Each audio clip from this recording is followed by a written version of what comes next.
नमस्कार, आप देखना शुरू कर चुके हैं फर्स्ट लुक बिहार। मैं सीधे आपके साथ। बिहार सरकार ने जातिगत गणना के आंकड़े जारी कर दिए हैं। ऐसे में हमने विभिन्न पार्टी के नेताओं से उनकी राय इस पर पूछी है। इसमें भाजपा विधायक केदार गुप्ता ने क्या कहा है, आप खुद ही सुनिए। देखिए, जातीय जनगणना को भारतीय जनता पार्टी पक्षधर रहा है और हम लोग एनडीए की जब सरकार थी तो कैबिनेट में हमारे पार्टी के जो मिनिस्टर थे वो उनके उपस्थिति में ही हम जनगणना का कैबिनेट से पास किए थे। और यह गुमराह जदयू वाले माननीय मुख्यमंत्री जी और माननीय उप मुख्यमंत्री जी, या यह कहिए कि जदयू और राजद वाले यह बिहार की जनता को गुमराह करना चाहते हैं।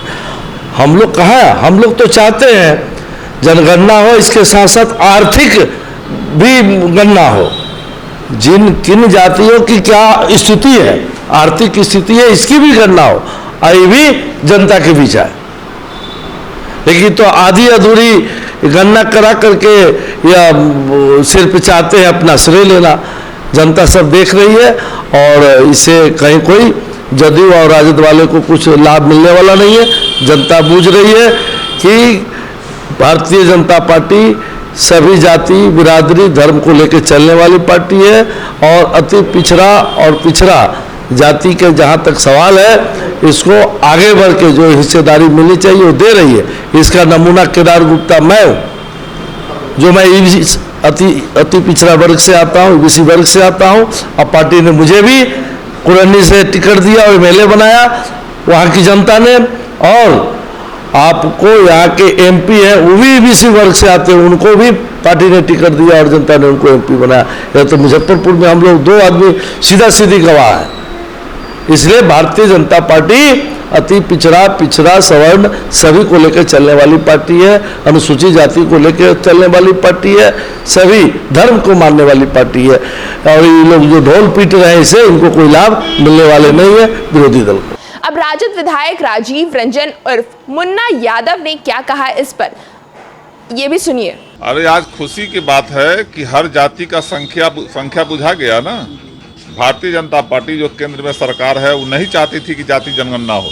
अभी भी जो महिला आरक्षण लागू हुआ है, इसको अगर पूरे देश में जाति जनगणना अगर करवा दिया जाए और उसके बाद आरक्षण लागू करे तो जिसकी जितनी भागीदारी उसकी उतनी हिस्सेदारी होगी।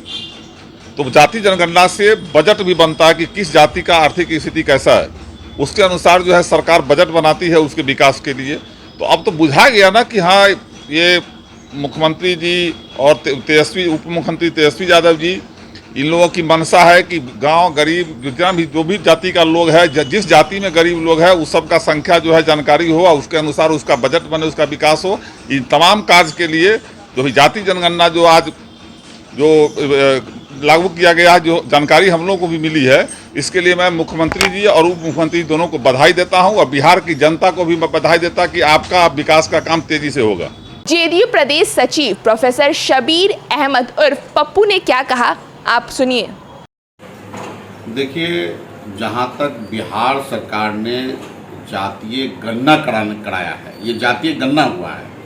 जातीय गणना में जिन जातियों की जितनी आबादी है, जितना प्रतिशत है, वो स्वर्ण समाज के लोग हों, पिछड़ा समाज के लोग हों, अति पिछड़ा समाज के लोग हों, अल्पसंख्यक समाज के लोग हों, अत्यंत पिछड़ा समाज के लोग हों, अनुसूचित जाति समाज के लोग हों, अनुसूचित जनजाति समाज के लोग हों, जिन जाति का जितना प्रतिशत होगा, सरकार उसको मद्देनजर रखते हुए आने वाले दिनों में जो योजना बनाएगी, उसका सामाजिक उत्थान कैसे हो, उसका शैक्षणिक उत्थान कैसे हो, उसके स्वास्थ्य के क्षेत्र में उस समाज के लिए, उस जात के लिए क्या क्या काम किया जाए, कैसी योजनाएं बने, उनको कैसे शिक्षा दिया जाए, उनका रोजगार कैसे हो, उनका सामाजिक उत्थान कैसे हो, इन सब बातों पर सरकार ये गणना के आधार पर योजना बनाएगी। उसी के आधार पर सरकार फिर अपनी योजना बना के उतनी राशि खर्च करेगी ताकि जो समाज पिछड़ा है, समाज का मतलब जो जाति पिछड़ी हुई है, जो वर्ग पिछड़ा है, जिस तक योजना का लाभ जो उनको मिलना चाहिए आबादी के हिसाब से, गणना का अर्थ यही है, आबादी के हिसाब से उनको जो मिलना चाहिए वो मिल नहीं पाया है। तो नीतीश कुमार जी, माननीय मुख्यमंत्री नीतीश कुमार जी ने अपने खर्चे से केंद्र सरकार से सहयोग मांगा, केंद्र सरकार ने हाथ खड़ा कर लिया, राज्य सरकार ने अपने खर्चे से, अपने संसाधन से ये जातीय गणना करवाया है। और जातीय गणना जो है, इसका लाभ सीधे तौर पर उन जाति और उन समाज के लोगों को मिलेगा। सरकार की यही सोच है और सरकार जो चाहती है उसको पूरा करेगी, ताकि उन वर्गों का जो पिछड़े हैं हर लिहाज से और जिनकी जितनी आबादी है उनकी उतनी हिस्सेदारी उनको मिलेगी। सरकार की सीधे तौर पर यही सोच है, अब माननीय मुख्यमंत्री जी की यही मंशा है। अब लोजपा रामविलास पार्टी के जिला अध्यक्ष चुलबुल शाही ने क्या कहा, आप सुनिए। देखिए, राज्य सरकार ने जो जातीय जनगणना का सूची जो आज जारी किया है, ये कहीं न कहीं पूर्वाग्रह से ग्रसित है।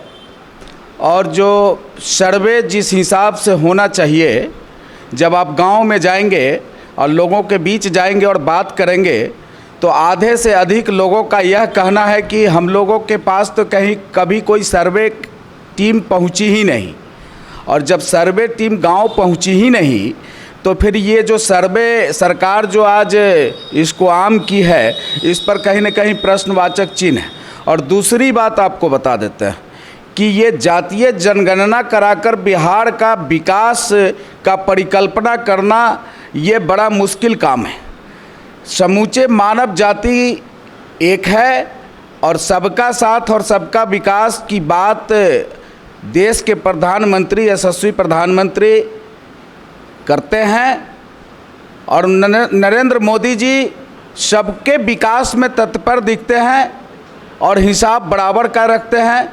तो मेरा मानना है कि, और हमारे दल का मानना है कि अभी जो आज जो बिहार सरकार के द्वारा जो सर्वे रखा गया है, ये कहीं न कहीं अपुष्ट है और इस पर और काम करने की आवश्यकता है।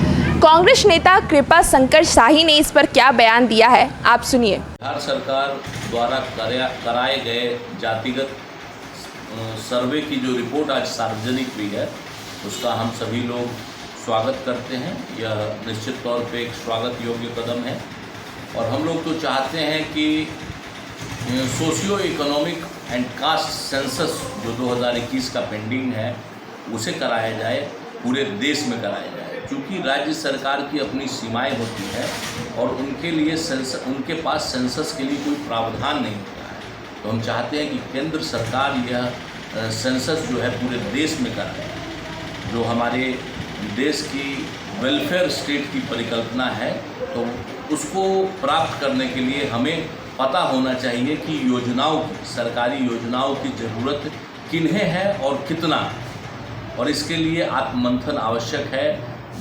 जो रिपोर्ट्स हैं, जो स्टैट्स हैं, वो क्लियर होने चाहिए। तो हम स्वागत करते हैं बिहार सरकार का। हम धन्यवाद देते हैं हमारे माननीय मुख्यमंत्री को, कि उन्होंने इस रिपोर्ट को सार्वजनिक किया है और यह निश्चित तौर पे स्वागत योग्य कदम है। जैसा कि हमने आपको सुनाया, विभिन्न नेताओं का जातिगत जनगणना पर अपना अपना पक्ष। इस खबर के लिए बस इतना ही। हमारे फेसबुक चैनल को लाइक कीजिए, हमारे यूट्यूब चैनल को सब्सक्राइब कीजिए। नमस्कार।